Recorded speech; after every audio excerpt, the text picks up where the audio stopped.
Þá komið að Bifreiðastæðasjóð gjaldtaka til málstekju bæjarfulltrúi Guðmundur Baldvin Guðmundsson.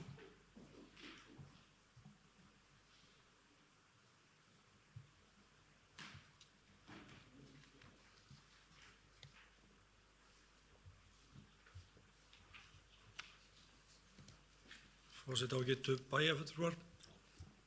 Ég vil að koma upp þá dótálfa mín eða þetta strömlaust. Ég man ekkert að þetta var nú tekið fyrir í bæjarráði og vísað hingað til afgreiðslu í bæjarstjórn. Ég man ekki nákvæmlega hvaða dag það var en það skiptir svo mikið nákvæmlega máli en við erum að taka þetta við gjaldskrá fyrir gjöld á bílastæðum Akureyrarbæjar og gjaldskráin í rauninni með 4 töluliðum. Fyrsta grein að gjöld á gjaldskyldu bílastæðum og eins og bæjarfulltrúi Andri kom inn á, þá erum við með 2 gjaldsvæði, annars vegar gjaldsvæði 1 sem er 200 krónur á klukkustund og gjaldsvæði 2 sem er 100 krónur á klukkustund. Við erum líka í annarri grein að tala gjald fyrir bílastæðakort, þar að segja íbúakort, íbúa á Akureyri. Að núna segja að fá íbúakort til þess að leggja í sínu nánasta nágrenni þar sem að að ræða gjaldskyldu og gjald fyrir bílastæðakort íbúa er 6.000 krónur á ári.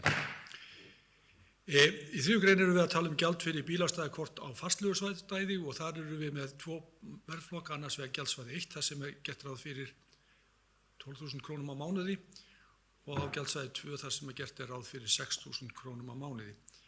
4. grein gjaldskrána fjallar svo bara gildistíman og þetta gjaldskrá tekur gildi frá 1. janúar 2022. Ég legg þetta hér fram til samþykktar í bæjarstjórn og kannski einhverja umræðu.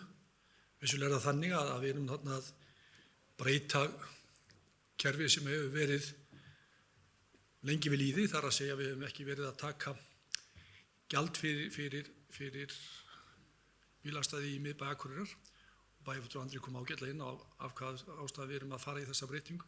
Þetta er líka þannig að ég held að sé mikilvægt að Bifreiðastæðasjóður standi undir ákveðnum kostnaði við viðhald og gerð bílastæða. Þannig að þetta er bara hluti sem ég tel eðlilegasta hlut að koma á þessari gjaldskrá.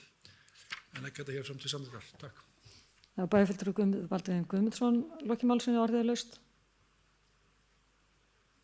Sem enginn hefur kvatt sér hlust, þeir sem geta samþykkt drög að þessum gjaldtöku, gefið merki takk.